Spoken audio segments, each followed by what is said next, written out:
Okay, so nothing in her autopsy lists strangulation as cause of mechanism of injury.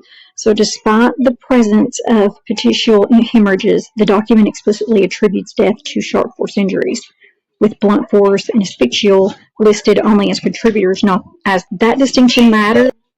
So that distinction matters where the document shows clearly cause of death, which is the most important line in Kaylee's autopsy. So the document clearly stated multiple sharp force injuries. Now, strangulation would be listed here if it were present, but the medical examiner also does not omit strangulation if it occurred, especially in a homicide. So this alone tells us strangulation was not determined to be the cause of death.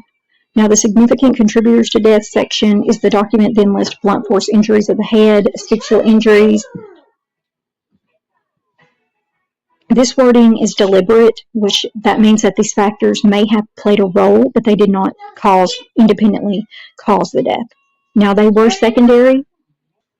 Basically, if Kaylee had been, so these factors may have played a role, they did not independently cause death. They were secondary, not primary.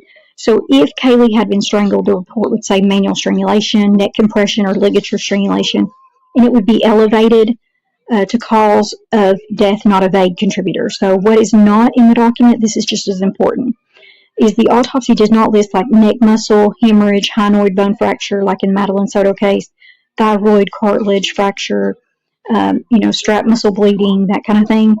There were no. These are hallmark findings of strangulation. So their absence strongly argues against strangulation, while petechial hemorrhages alone do not equal strangulation. The document states that petechial hemorrhages were present in the eyes and mouth. This is one finding, not a diagnosis. That's what you have to understand. It's one finding, it's not the diagnosis.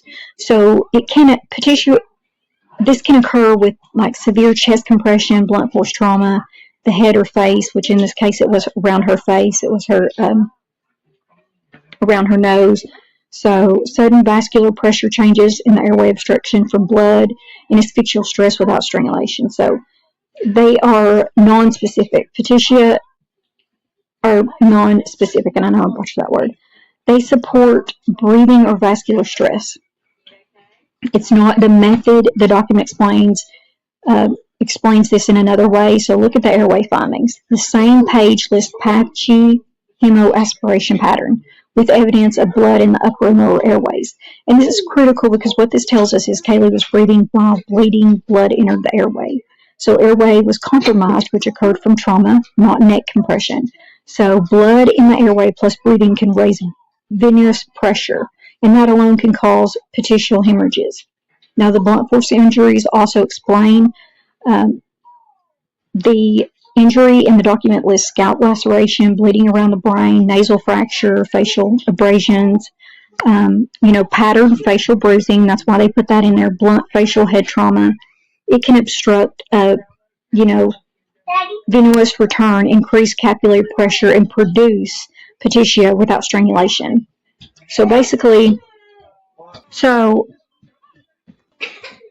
the blunt facial head trauma can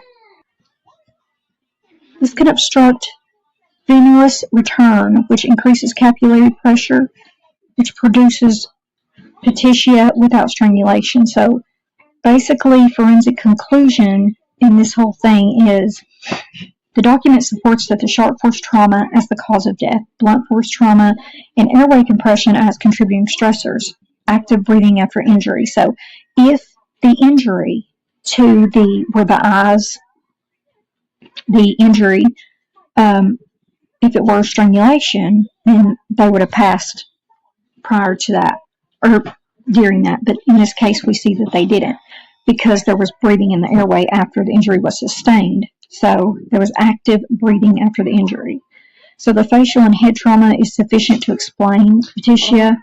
What the document does not support is manual strangulation, ligature strangulation, and primary neck compression as a cause of death. So although the petechial hemorrhages were noted in Kaylee's eyes and mouth, the autopsy does not list strangulation as a cause of death. So instead, the medical examiner determined that the cause of death to be multiple sharp force injuries with blunt force and asphyxial injuries listed as contributing factors. So the report Once you see there's no classic neck findings associated with the strangulation, such as hyoid fractures, neck, muscle, and so forth, that's a giveaway. Because at first I was kind of iffy about it as well until I read on through the document, and there was nothing in there that supported that. So in this case, the petechiae is more consistently explained by severe facial trauma, where the airway was blocked, or where the nose was so severely injured, and blood. So it's by severe facial trauma, and then the blood entering the airway while she was still breathing.